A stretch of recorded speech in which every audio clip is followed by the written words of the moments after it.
Dr. Chang leaned forward. Your Majesty, what are you proposing? The Emperor turned back to face them. A treaty.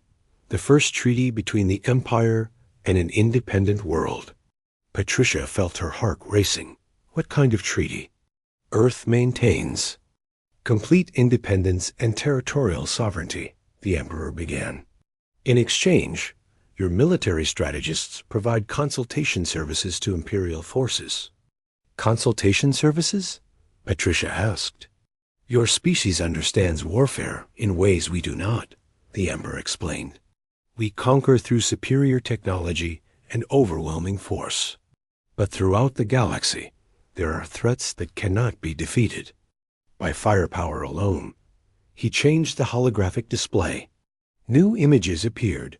Strange alien creatures, energy beings, technological nightmares from the dark spaces between stars.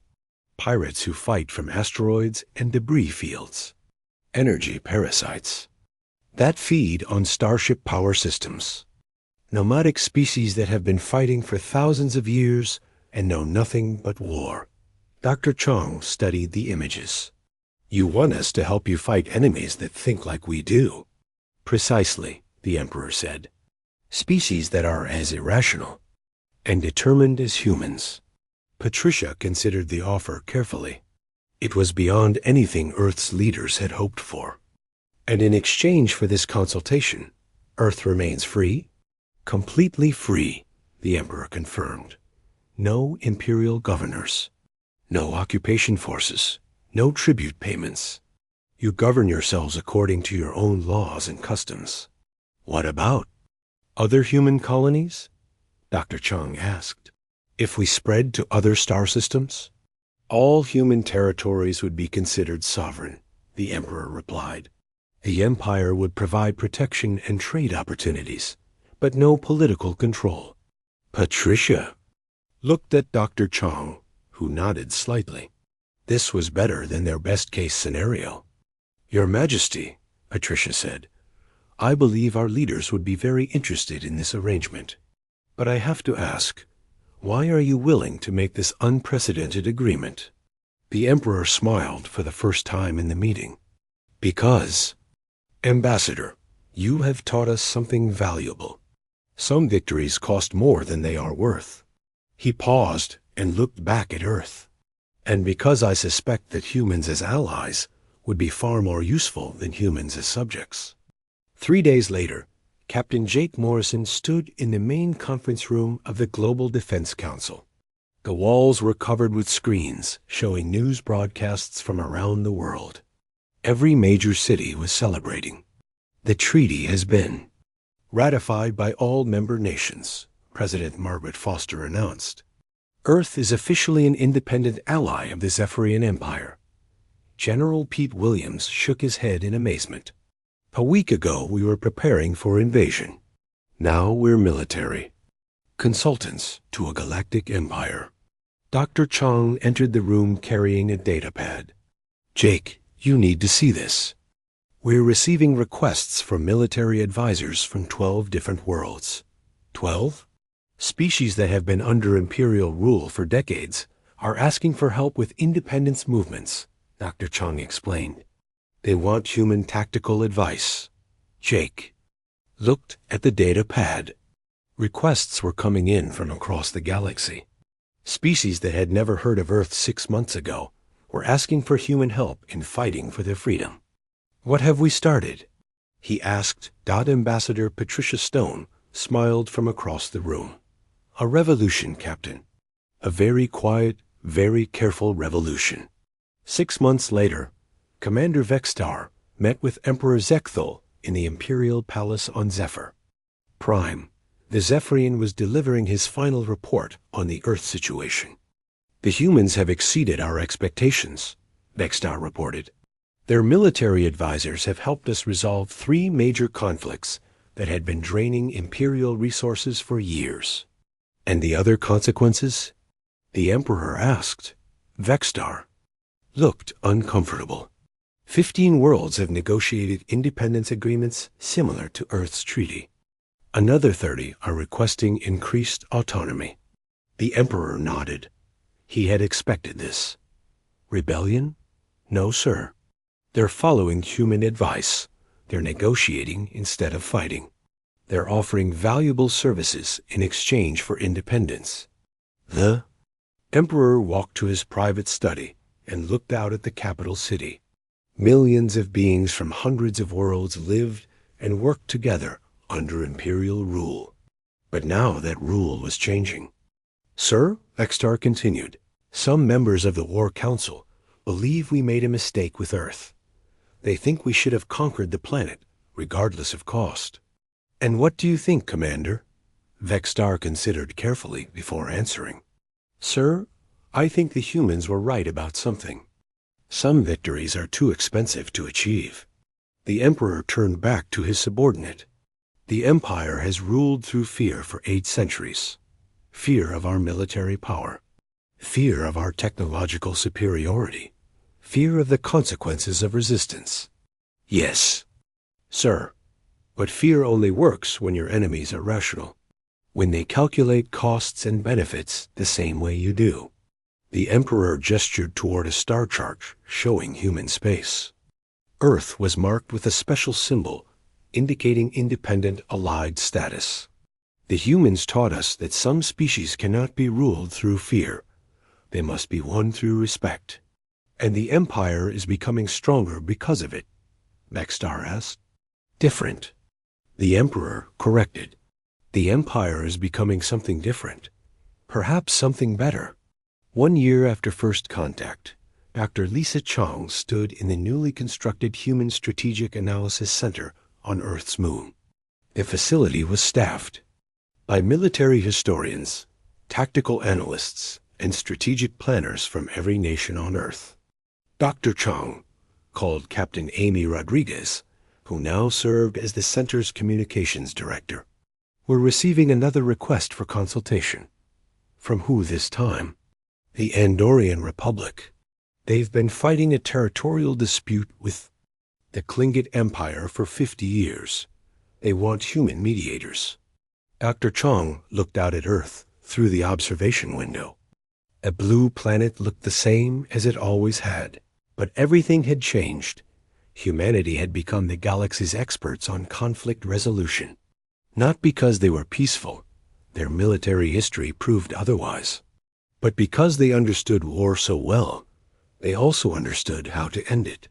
Amy, Dr. Chong said, patch me through to Earth Command. Tell them we have another job. As she walked back to her office, Dr. Chong reflected on the strange turn of events. Earth had prepared for conquest and ended up with something better. Respect. The species that had never lost a war had discovered something more valuable than victory. They had discovered that sometimes the greatest strength was knowing when not to fight. And across the galaxy, other species were learning that lesson too. The Zephyrian Empire had come to Earth expecting to add another conquered world to their collection dot. Instead, they had found teachers, and the galaxy would never be the same. 5 years later, Captain Jake Morrison read the latest intelligence reports in his new office at Earth Defense Command.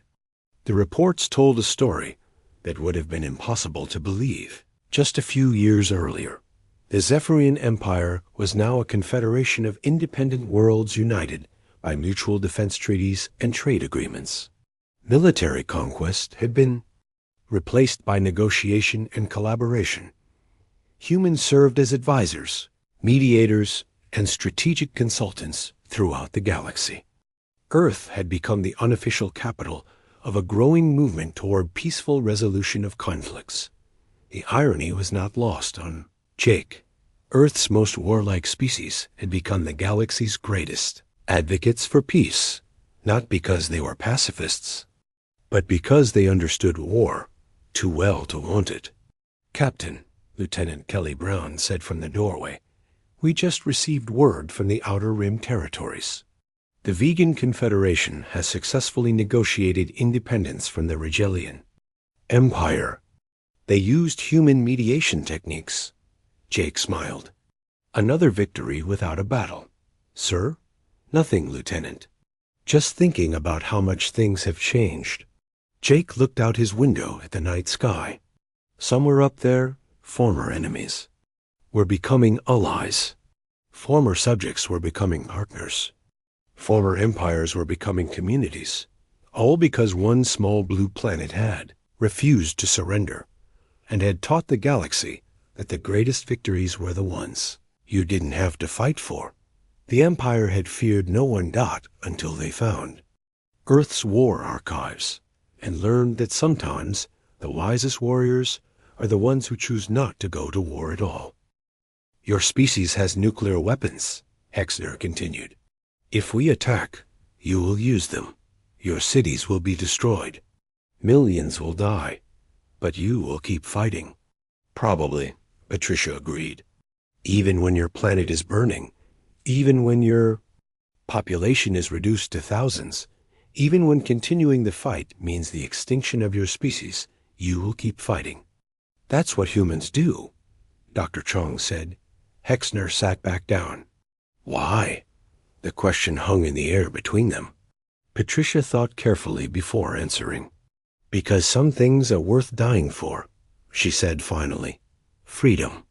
The right to make our own choices. The right to live according to our own values. If we surrender those things to save our lives, then we're not really living anyway. You would choose extinction over submission? We would choose to fight for what we believe in, Patricia corrected. Whether we win or lose is less important than whether we tried. Hexner looked at Vextar, who had been standing silently by the door. Both aliens seemed to be struggling with concepts that did not translate well into their language or their culture. Admiral, Dr. Chong said, may I ask you something? Hexner nodded. Why does the Empire conquer? What do you gain from adding Earth to your territory? The question seemed to surprise Hexner. We conquer because we can, because we are strong, because that is what empires do. But what does it get you? Patricia pressed. Resources? Labor? Strategic position? Hexner was quiet for a long moment. We conquer because we have always conquered. Patricia and Dr. Chong exchanged glances. The alien admiral had just revealed something that might be more important than any military intelligence. Admiral, Patricia said carefully, what if I told you that conquering Earth would weaken the Empire rather than strengthen it? Explain. Patricia activated a small display device she had brought with her.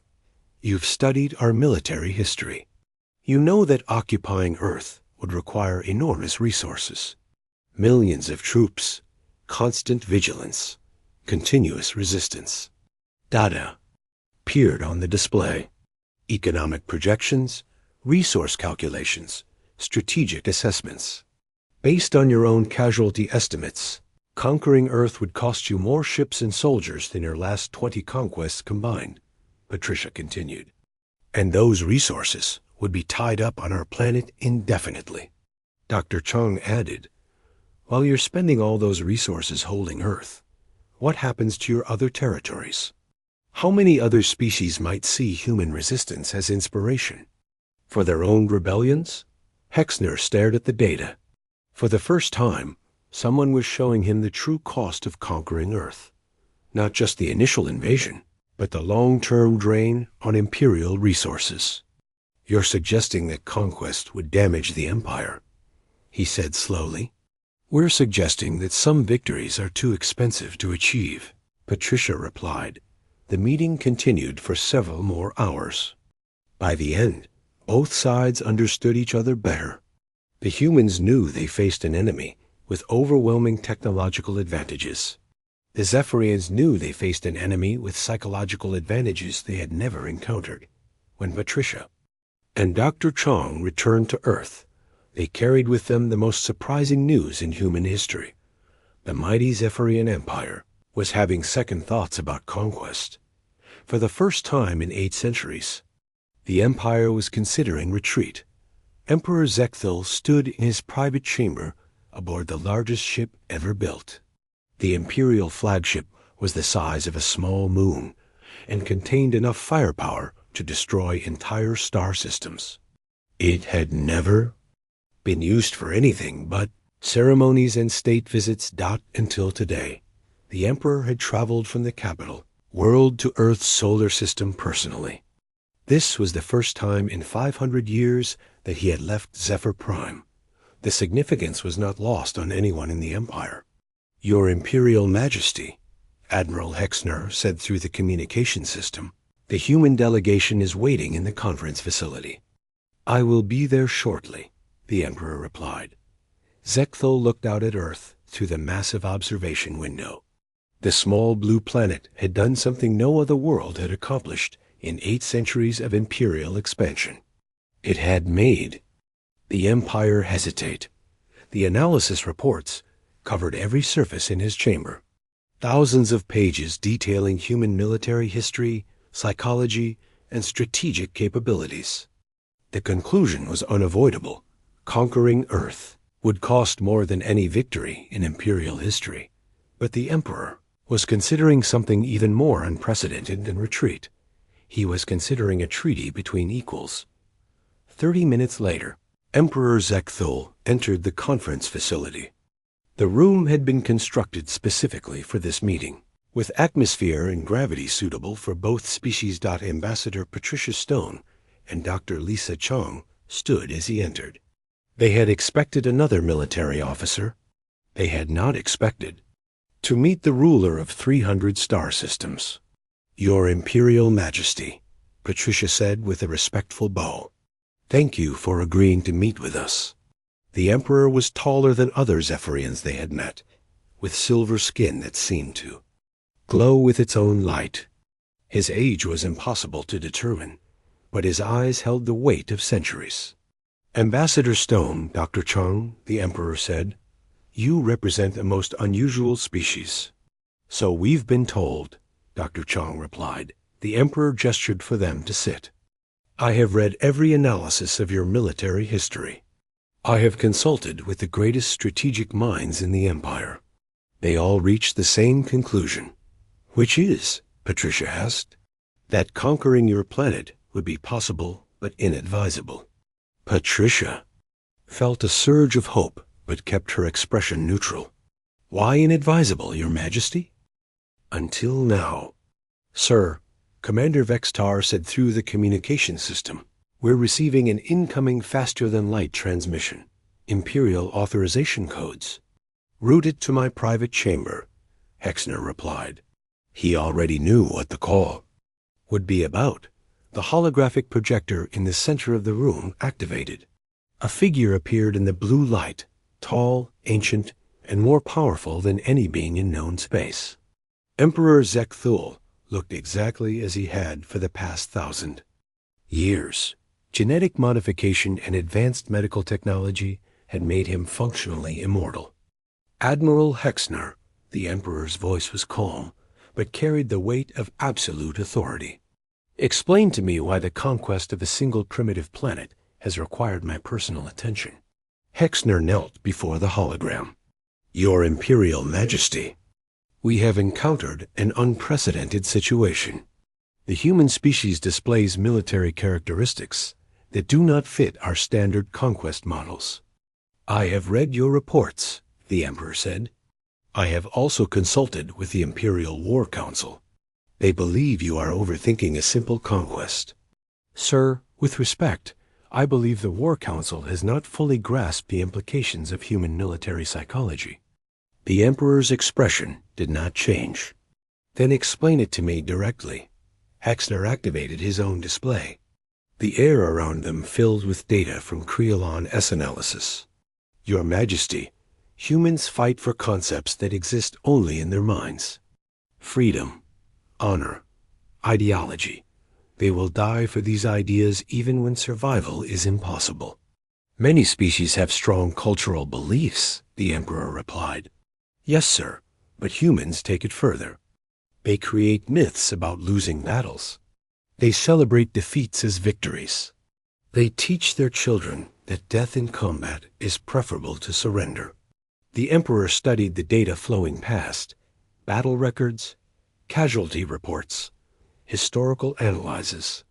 Show me their current defensive capabilities, the Emperor commanded. Hexner changed the display. They have developed nuclear weapons, biological weapons, and chemical weapons. Their space technology is primitive, but their planet-based defenses are more sophisticated than our initial scans indicated. Their numbers? 8 billion individuals, Your Majesty, all of them raised on stories of heroic resistance.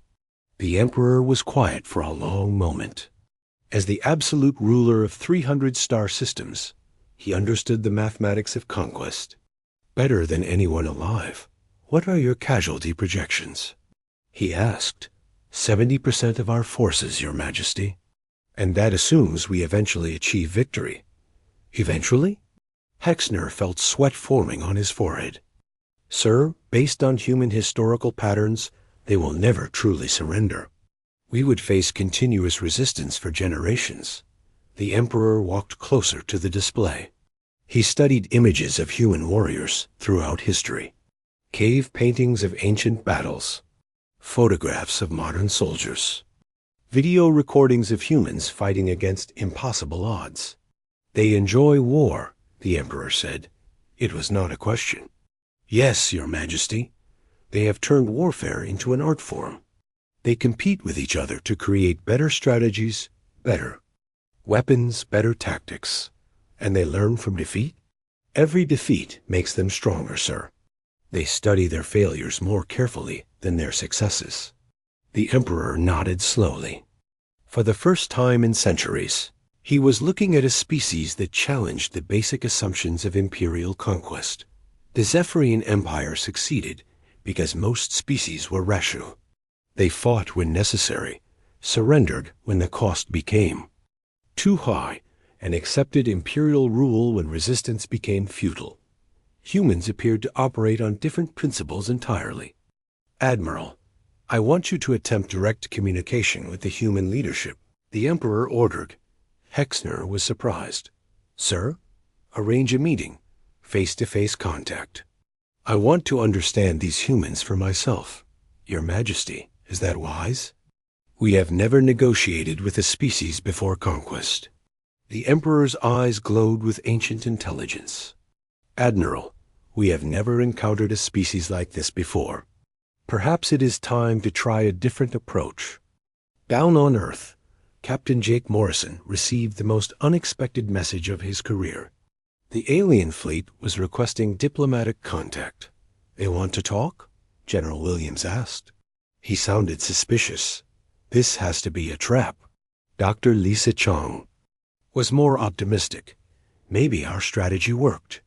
Maybe they're realizing that conquering Earth would cost more than they want to pay. Jake read the translated message again. The aliens proposed a meeting at a neutral location, a small space station that they would construct at the edge of the solar system. Who goes? Jake asked. I'll go, said a voice from the doorway. Everyone turned to see Ambassador Patricia Stone enter the room.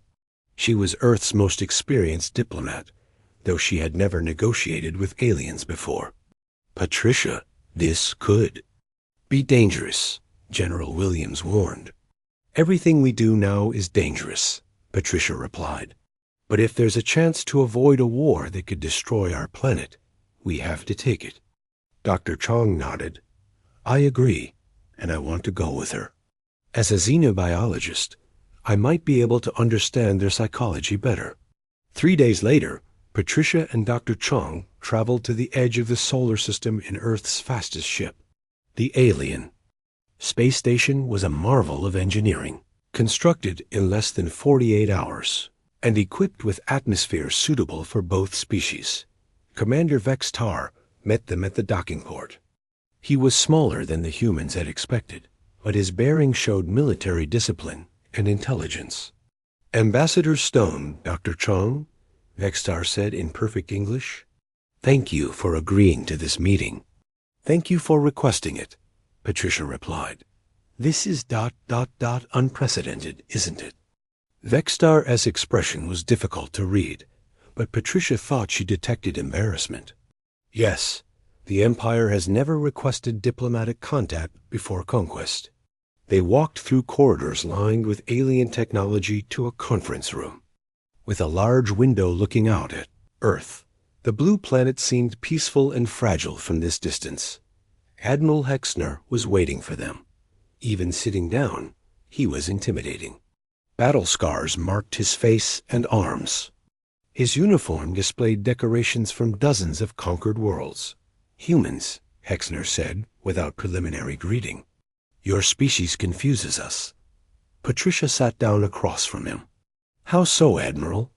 "We have studied your military history." "You?" "Fight wars that make no logical sense. You continue fighting when surrender would save lives. You create conflicts where none need exist." Dr. Chong leaned forward. "And that concerns you?" "It should concern you," Hexner replied. "We have superior technology, superior numbers, superior firepower.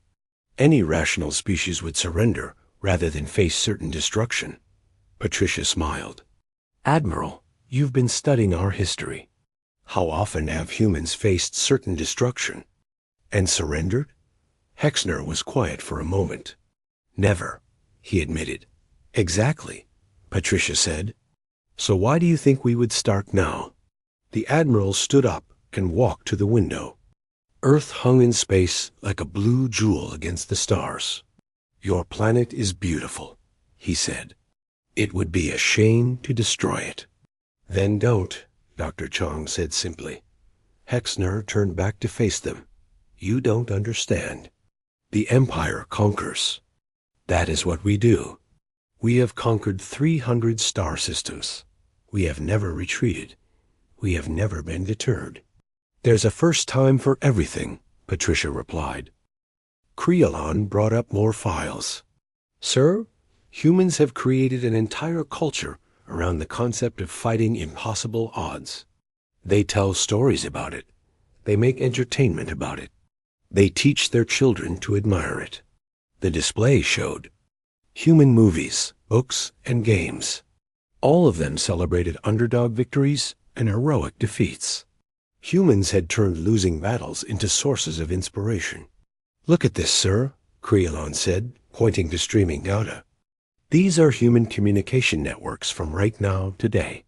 They know our fleet is here. They know we have superior technology. But instead of discussing surrender, they're sharing stories about their ancestors who defeated superior enemies." Hexner read the translated messages scrolling past. Humans were posting about David and Goliath, about the American Revolution, about tiny nations that had defeated massive empires. "They're excited," Hexner said with disbelief. "They're excited about fighting us." "Yes, sir," Mextar replied. "And there's something else. Creolon, show him the innovation pattern."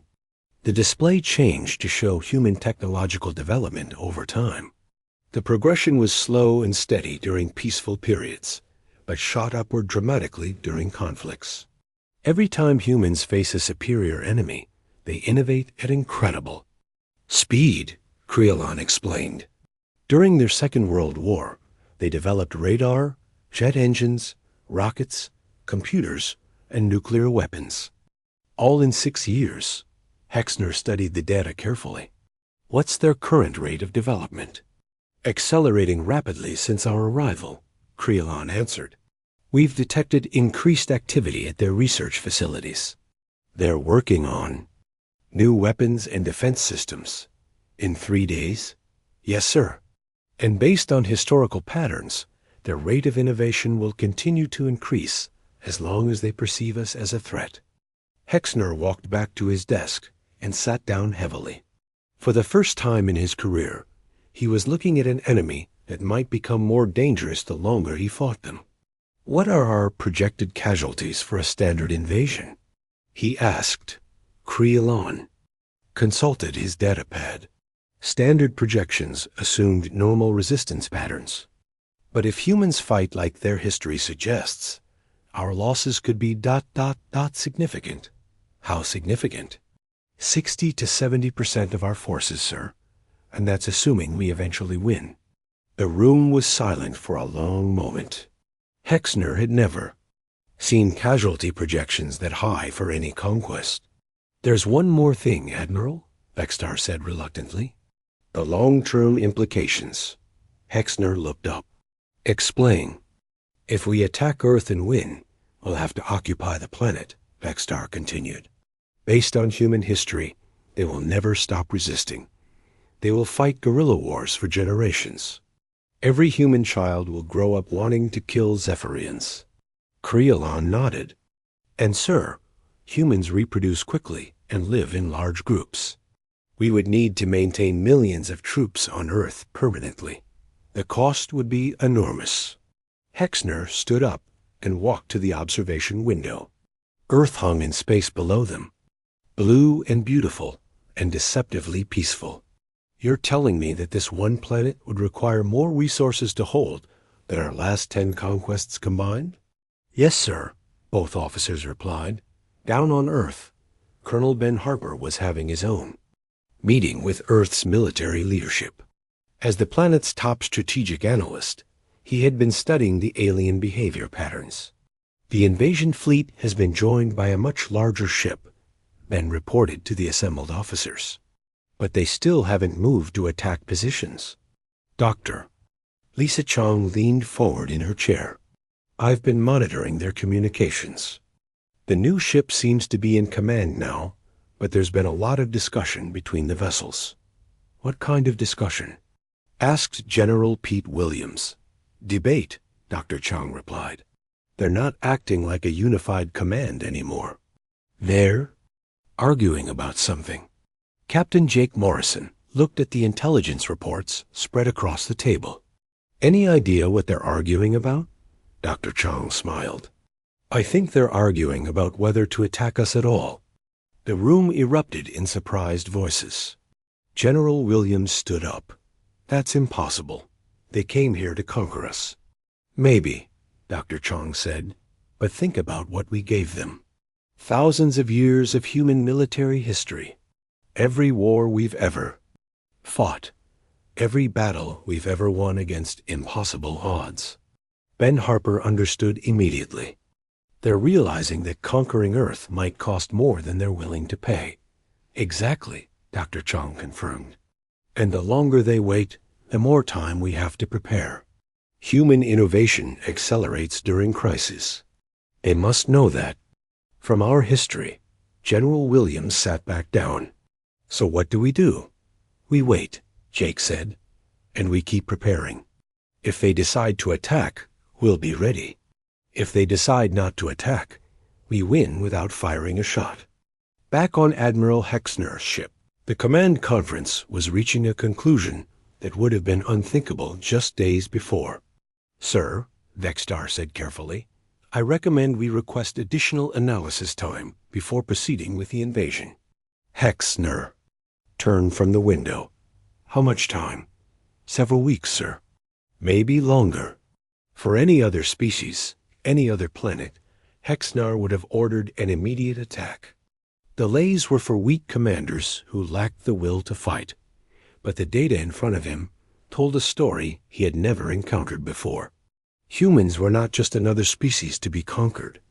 They were something new, something that fought for reasons the Empire did not understand, with methods the Empire had never seen. "Analyst Creelon," Hexner said finally, "I want a complete assessment of human psychological warfare capabilities. I want to know how they motivate their own people and demoralize their enemies." "Yes, sir." "Commander Vextar, continue monitoring Earth's defensive preparations. I want to know about every new weapon they develop." "Understood, Admiral." Hexner looked back at Earth through the observation window. Somewhere on that planet, 8 billion humans were preparing for a war they couldn't possibly win. But based on their history, they would fight it anyway. And for the first time in his long career, Admiral Hexner wasn't sure the Empire could afford to let them.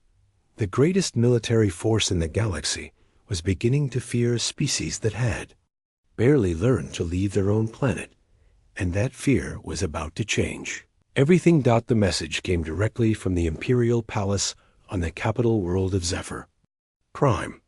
It was marked with the highest priority codes and encrypted with quantum keys that only 3 beings in the galaxy could decode. Emperor Z Cthulhu himself was taking personal command of the Earth. Situation. Admiral Hexner stared at the message. On his private screen, in 800 years of Imperial expansion, the Emperor had never personally involved himself in a single conquest.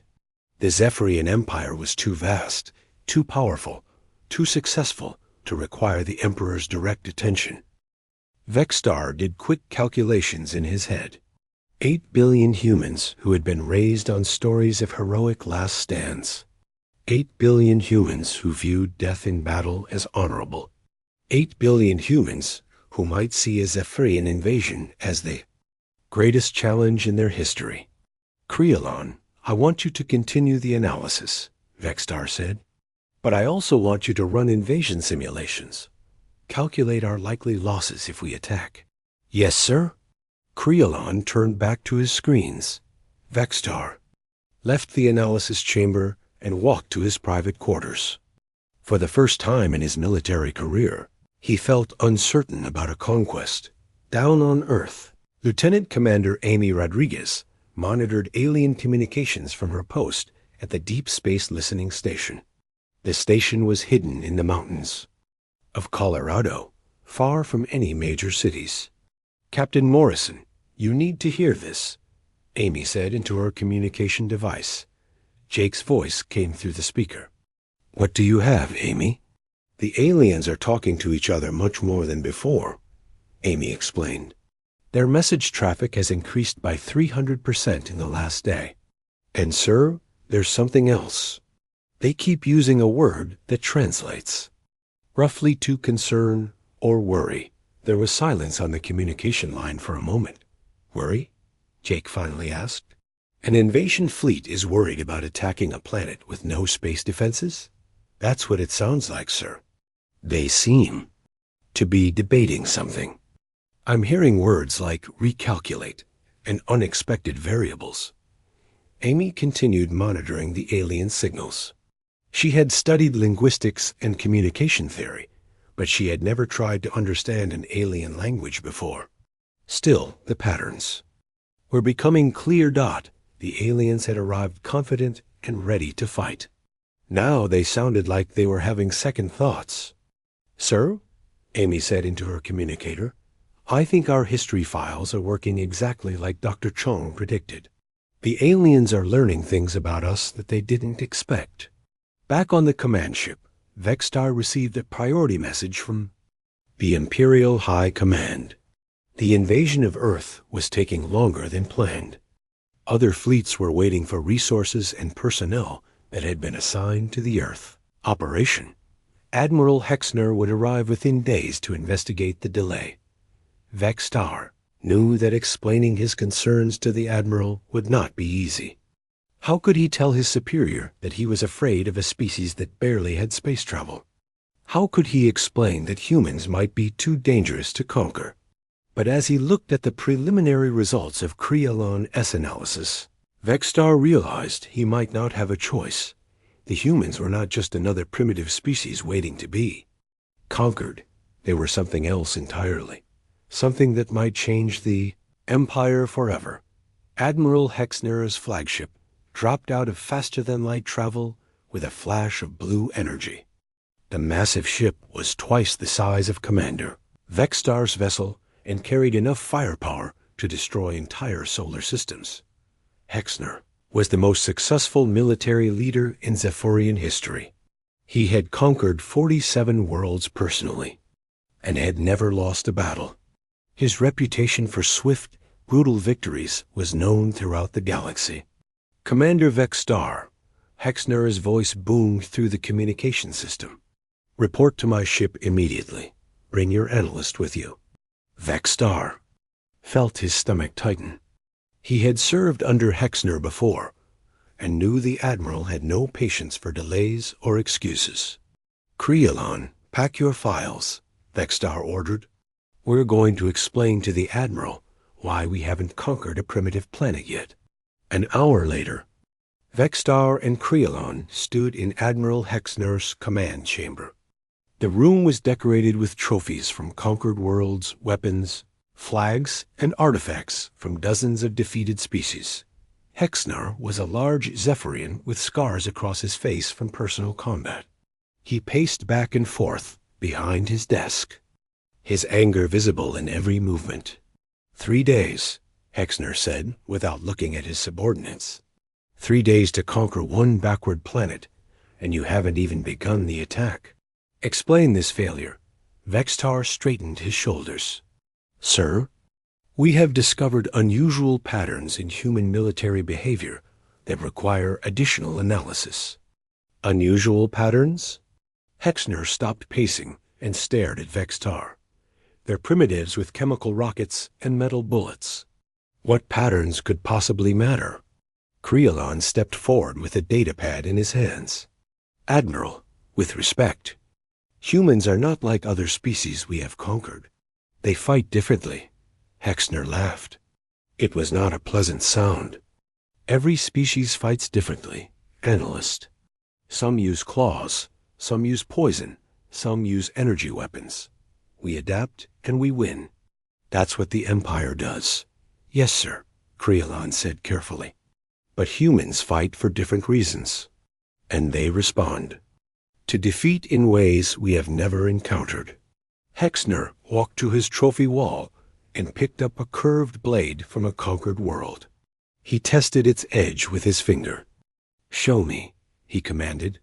Creolon activated a holographic display in the center of the room. Images of human battles appeared in the air around them. This is the siege of Leningrad, Creolon began. Human forces surrounded a city containing 3 million people. The siege lasted 900 days. Over 1 million civilians died from starvation and cold. Hexner watched the images with interest. Acceptable losses for a strategic position. Sir, that's not the remarkable part, Creolon continued. The remarkable part is that the humans inside the city never surrendered. They ate wallpaper paste and sawdust. They buried their dead in the frozen ground. But they kept fighting. Desperation, Hexner said dismissively. All cornered animals fight harder. Creolon changed the display. This is the Warsaw Ghetto Uprising. Humans with no military training and almost no weapons fought against a superior force for 28 days. They knew they could not win. They fought anyway. More images appeared.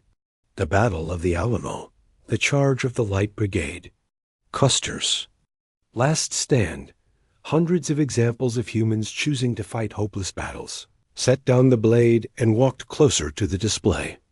These are aberrations. No species consistently chooses death over surrender. Admiral, Vextar said quietly, that's exactly what we thought. But it's not just a few examples. It's a pattern that runs through their entire history. Chief Analyst Creolon had not slept in 2 days. Empty food containers sat around his workstation. His eyes hurt from staring at screens, but he could not stop reading the human military files. Every page made the humans seem more dangerous and more strange. Creolon had studied war patterns for his entire career. Most species followed simple rules. They fought when they were hungry. They fought when their territory was threatened. They fought when they had no other choice. Then they surrendered when the cost became too high. Humans were different. They fought for reasons that made no sense to Zephyrian logic. Creolon read about something called the Crusades. Humans had traveled thousands of miles to fight other humans over religious beliefs. They spent fortunes. They died in terrible ways. They fought for 200 years over ideas that existed only in their minds. They fight for invisible things. Creolon whispered to himself. He made more notes in his report. The human files contained something even stranger. Humans had created a concept called total war. When they really wanted to win, they turned their entire society into a weapon. Factories stopped making normal goods and started making bombs. Children collected metal for weapons. Old people grew food for soldiers. Creolon found records of human cities that had been surrounded by enemies. Instead of surrendering, the people inside had eaten leather and rats. They had burned their own buildings for warmth. They had died fighting in the streets rather than give up. "This is not normal behavior," Creolon said out loud. His voice echoed in the empty analysis chamber. But the most disturbing discovery was still to come. Creolon began reading about human civil wars. These were conflicts where humans fought against other humans from the same nation, the same culture, sometimes even the same family. The American Civil War had killed more than 500,000 people. The Chinese civil wars had killed millions more. What shocked Creolon was not the number of dead. Many species had deadly conflicts. What shocked him was what happened afterward. After the American Civil War ended, the winners helped rebuild the losers' cities. Former enemies worked together to create a stronger nation. The same thing happened after World War II. Countries that had been bitter enemies became close allies within a few years. Creolon stood up and walked around his small chamber. His mind was trying to process information that did not fit any pattern he knew. "They fight total wars and become friends," he said to the empty room. "They die for ideas. They rebuild what they destroy. They learn from every defeat." He sat back down and continued reading. The files contained detailed records of human military innovation. Every time humans fought a war, they invented new ways to fight. New weapons, new strategies, new technologies. The pattern was clear and terrifying. Humans used war to make themselves stronger. They did not just recover from conflicts. They emerged more advanced than before. Creolon found technical specifications for human weapons development. During World War II, humans had created the most powerful weapon ever invented: nuclear bombs. They had done this in just 4 years, while fighting enemies on multiple continents. But that was not the most frightening part. After creating weapons that could destroy entire cities, humans had pointed them at each other for 50 years. They had built enough nuclear weapons to destroy their planet many times over. They had practiced for a war that would kill everyone. And somehow, they had managed not to use them. They prepare for their own extinction and call it strategy. Creolon wrote in his notes. A soft chime indicated someone was requesting entry to his chamber. Creolon looked up to see Commander Vextar standing in the doorway. "Creolon, you look terrible," the commander said. "How much longer do you need for this analysis?" Creolon gestured at the screens around him. Data scrolled past in endless streams. "Sir, I need more time. These humans are not like other species we have conquered." "What do you mean?" Vextar walked closer to look at the screens. "They do not follow normal patterns of warfare," Creolon explained. "Most species fight until the cost becomes too high, then they surrender. Humans calculate the cost and decide to pay it anyway." Vextar frowned. "Show me an example." Creolon brought up a file on his main screen. "This is called the Battle of Stalingrad. Human nations fought each other in a single city for 6 months. Over 2 million soldiers and civilians died. The city was completely destroyed, but neither side surrendered." "That's excessive," Vextar said, "but not impossible to understand. Cities have strategic value." "Yes, sir, but here's what makes it different." Creolon changed the display. After the battle, humans wrote songs about it. They built monuments. They celebrated the destruction and death as a great victory.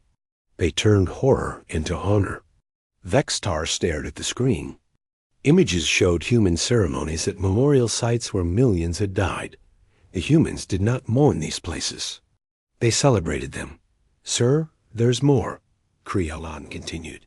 Humans have a concept called last stands. These are battles where small groups fight against impossible odds. They know they will die, but they fight anyway to slow down their enemies or make a point. Creolon showed Vexstar dozens of examples. Human warriors who fought to the death to protect bridges. Soldiers who stayed behind to let others escape. Pilots who crashed their planes into enemy ships rather than surrender. They choose death over defeat, Creolon said quietly, even when surrender would be logical. Vexstar felt something cold growing in his stomach. In 300 conquered worlds, the Empire had never encountered a species that preferred death to submission. What about their current military capabilities? Vexstar asked. Surely they're too primitive to pose a real threat. Creolon pulled up more recent files. Sir, humans currently have weapons that can destroy planets. They have developed these weapons in just the last century. They have also created biological weapons, chemical weapons, and something they call cyber warfare. But their space technology is primitive, Vexstar argued. We saw their ships. They're slow and lightly armed. Yes, sir, but look at this pattern. Creolon displayed a timeline of human technological development. Every time humans face a superior enemy, they innovate rapidly.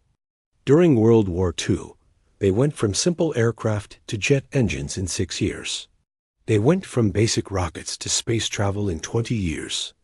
Vexstar studied the timeline. The progression was remarkable.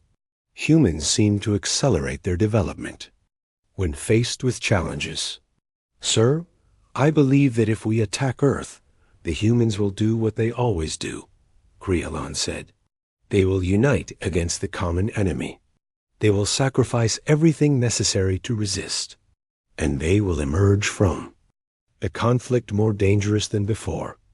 Even if they lose? Vexstar asked.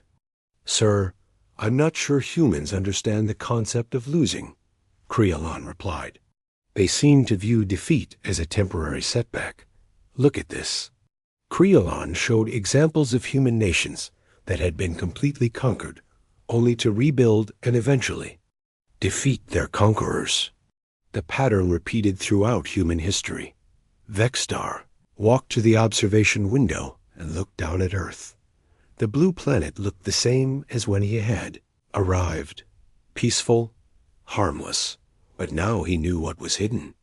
Beneath those white clouds, how many humans live on that planet? Vexstar asked. 8 billion, sir.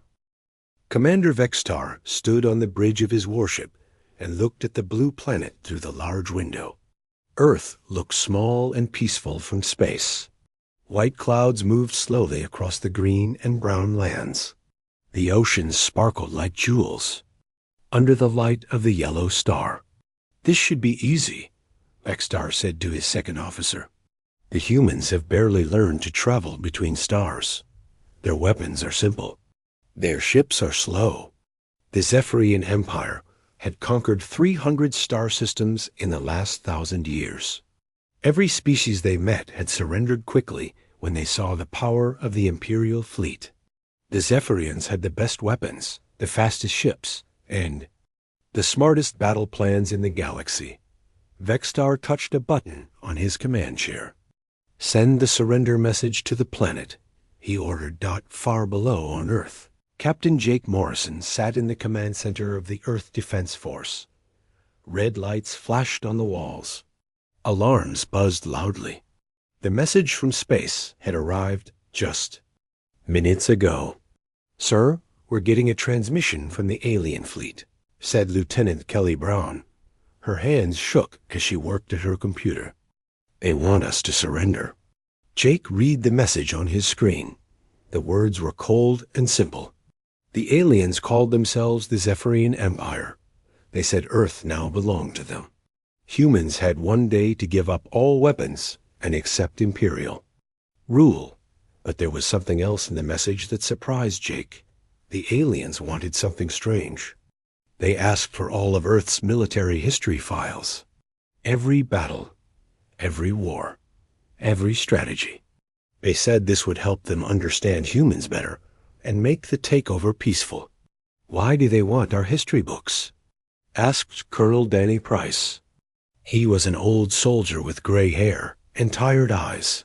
What good are stories about old wars? Jake shook his head. I don't know, but maybe Dr. Chong can figure it out. Dr. Lisa Chong worked at the International Space Research Center. She studied alien life, even though no one had ever found any before today. Now she sat in a meeting room with Earth's top military leaders and government officials. The request for our military archives is unusual, Dr. Chong explained. Most conquerors don't care about the history of the people they defeat. But these aliens seem to think it's important. General Pete Williams slammed his fist on the table. We can't just hand over our military secrets to the enemy. Our battle plans, our strategies, our weaknesses, they'll use it all against us. But, sir, Dr. Chong said quietly, most of our military history is already public. Anyone can read about the Civil War or World War II. These aren't secret plans. They're old stories. The president of the Global Defense Council was a woman named Margaret Foster. She had led Earth through many crises, but never anything like this. Dr. Chong, what do you think we should do? Dr. Chong stood up and walked to the window. She could see the night sky through the glass. Somewhere up there, alien ships waited for an answer. I think we should give them what they want, she said. Our military history might confuse them more than help them. And it will buy us time to prepare our defenses. General Williams stood up fast. His chair fell backward. This is crazy. We're going to tell the enemy exactly how we fight. General, Dr. Chong said, think about what they'll find in those files. They'll read about humans fighting each other for thousands of years. They'll see that we never give up, even when we're losing. They'll learn that we fight for ideas, not just land or gold. Maybe that will make them think twice about attacking us. The room was quiet for a long moment. Everyone thought about Dr. Chong's words. Finally, President Foster spoke. We'll vote on it. All in favor of sending our military archives to the aliens? Half the people in the room raised their hands. The other half sat with their arms crossed. Motion passes, President Foster said. Dr. Chong, prepare the files. Send them everything, from ancient battles to last year's training exercises. Back in space, Commander Vextar received word that the humans had agreed to send their military history. This made him happy. Usually, it took threats and demonstrations of power to get this kind of cooperation. They're smarter than most species. He told his crew. They know they can't win, so they're trying to make this easy for everyone. The data files arrived a few hours later. Vextar was surprised by how much information the humans had sent. There were millions of documents, videos, and records. The files covered thousands of years of human warfare. Assign the analysis team. To review everything, Vextar ordered. I want a complete report in 2 days. Then we'll know exactly how to defeat these humans with minimal losses. Chief Analyst Creolon was the best strategic mind in the Zephyrian fleet. He had studied the military patterns of dozens of species. Each conquered race had predictable weaknesses that the Empire could exploit. Creolon began reading the human files with confidence. At first, everything looked normal. Humans fought over territory, food, and resources, just like every other species. Their early weapons were simple, sticks, stones, and metal blades. But as Creolon read deeper into the files, he began to notice something odd. Humans didn't just fight when they had to. They seemed to enjoy it. They created complicated rules for battle. They honored their warriors with songs and stories. They built entire cultures around the idea of fighting. Interesting, Creolon said to himself. He made notes and continued reading. The human files told stories of battles that made No sense to the Zephyrian mind. At a place called Thermopylae, 300 human warriors had fought against thousands of enemies. They knew they would die, but they fought anyway. They fought for honor, for their families, for their way of life. Krelon read about something called World War II. Humans had divided into groups and fought each other with terrible weapons. Millions had died, cities had been destroyed. But the humans had not given up. They had fought in frozen forests, burning deserts, and sinking ships. They had fought until one side was completely defeated. What confused Krelon most was what happened after the wars ended. The humans who had been bitter enemies became friends. They helped rebuild the cities they had destroyed. They shared technology and resources. Then they prepared to fight new wars against new enemies. As the first day of analysis ended, Krelon felt something he had never experienced before. The humans were not like other species. They were something new, something the Empire had never encountered, something that might be dangerous. Down on Earth, Captain Jake Morrison watched the alien ships through his telescope. They had not moved closer to the planet. In fact, they seemed to be holding position, as if they were waiting for something. "Any word from the aliens?" Jake asked Lieutenant Brown. "No, sir. They've gone completely quiet. No messages, no demands." "Nothing," Jake frowned. This was not how conquests usually worked. The aliens should be making demands, showing their power, preparing to land troops. Instead, they were just waiting. Dr. Chong entered the command center with a cup of coffee in her hands. She looked tired but excited. "Captain, I've been monitoring their communications," she said. "The aliens are talking to each other a lot more than when they first arrived. Something has changed." "What kind of change?" Jake asked. Dr. Chong smiled. "The kind that means our plan might be working. They're not acting like confident conquerors anymore. They're acting like people who have found something they weren't expecting." High above Earth, Commander Vextar paced back and forth on his bridge. The invasion should have begun by now. His ships should be surrounding the planet. Human cities should be surrendering. Instead, he was waiting for an analysis report that was taking much longer than expected. "Where is Krelon?" Vextar demanded. "Still in the analysis chamber, sir," replied his communications officer. "He's been working for 18 hours straight." Vextar felt a small worry growing in his mind. In all his years of conquest, no analysis had ever taken this long. What were the humans hiding in their history files? What had the Empire gotten itself into?